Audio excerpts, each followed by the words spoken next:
If I were to ask you, what is one of the most recognizable residences in the United States as well as the rest of the world, many people would answer the White House. And many people would answer the same way if they were asked what is the most recognizable building in the world. The White House, it's recognizable not only for its appearance, but also the meaning attached with the name. It's historically been a symbol of power, but one that has also been rooted in its citizens. We all know the White House is literally a White House, but how did this name become attached to it? After all, it's a really simple name, and many iconic buildings throughout the world don't have names as simple as the White House. Hello everybody, my name is Adam, and this is the US History Unlocked podcast, where we look into historical events, people, places, and facts that relate to the United States. As always, if you have any ideas that you think might fit well in the podcast, leave a comment and we may look into it in a future episode. But let's now discuss the residence of the President of the United States and how it got the name the White House. Before we get into the name, let's look into the building itself. We all know the White House is the official residence of the US President. It's probably the most recognizable residence for a head of state in the world. I'm not sure many people could name the official residences for other heads of states except for the White House. Even the address, 1600 Pennsylvania Avenue, is widely recognizable. It also has a pretty unique name among official residences for world leaders. Usually official residences have something like president, executive, palace, government, or something similar to that in the name of the building. Now, the president didn't always live in the White House, nor did he always live in Washington, D.C. The United States had two locations for the federal government before D.C., New York City and Philadelphia. We could spend a whole episode looking into the debate and discussion for where the federal government should permanently be held. We'll probably do that in a future episode. But George Washington and John Adams, they lived in houses other than the White House during their presidencies. John Adams would become the first president to move into the White House on November 1st, 1800, although at that time it wasn't called the White House.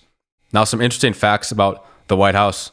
Construction for it began in 1792, and it took 8 years to complete. The original plan for the White House, it was supposed to be 5 times larger than it ended up being. So it was supposed to be a pretty large building. It was obviously expanded upon in later years, but originally it was supposed to be pretty large. And the White House, it was made out of sandstone, and it was whitewashed to give it the white look it now has. So the White House has always been literally a white house. But how did it get the name White House, and how did that become the official name of the building? It was originally referred to as the President's Palace, Presidential Mansion, Executive Mansion, or the President's House. It was officially named Executive Mansion in 1810 to avoid any association with royalty. At this time, the United States, still pretty new to its independence. They wanted to distance themselves from the British as much as they could, distance themselves from any association with royalty, so they gave it the name Executive Mansion. The earliest evidence of the building being called the White House dates to 1811. The next year in 1812, Congressman Abiah Bigelow wrote, "There is much trouble at the White House, as we call it, the President's House." So at this point, some people called it the White House, although it was still officially referred to as Executive Mansion. And there are a few theories as to how the name White House became the standard name and gained popularity. During the War of 1812, the building was set on fire by the British in 1814, and the White House burned and was left with marks and had to be rebuilt.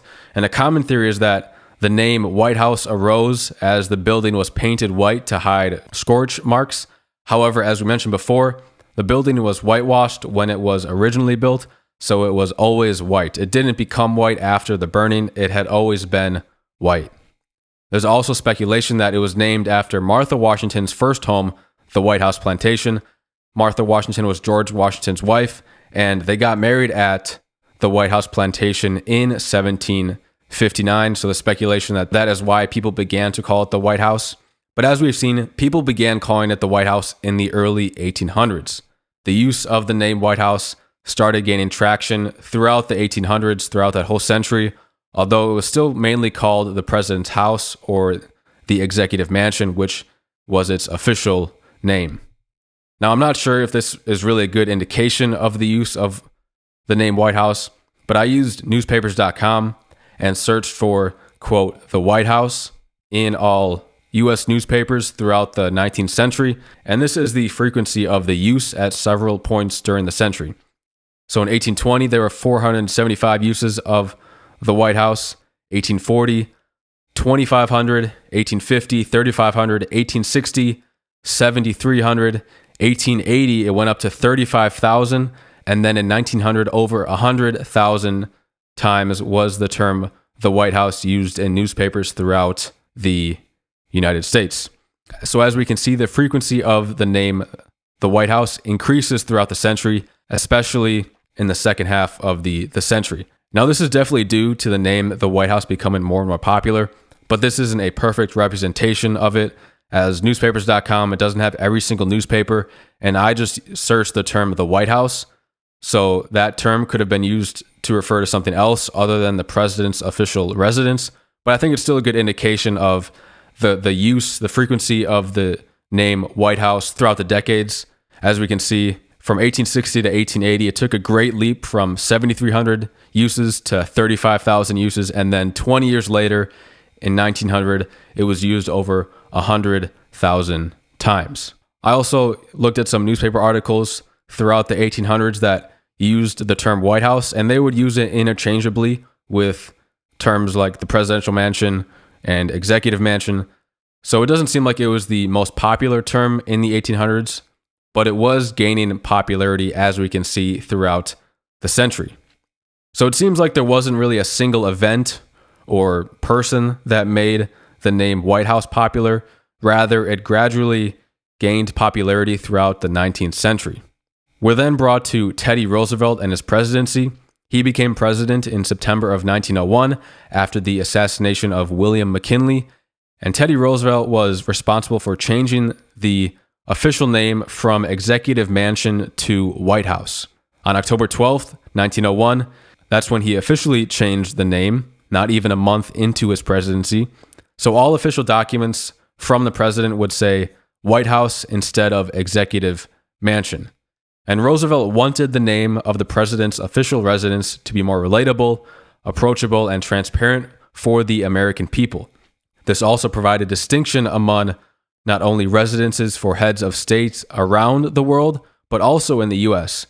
Because even today, many governors' official residences are named Governor's Mansion or something similar to that.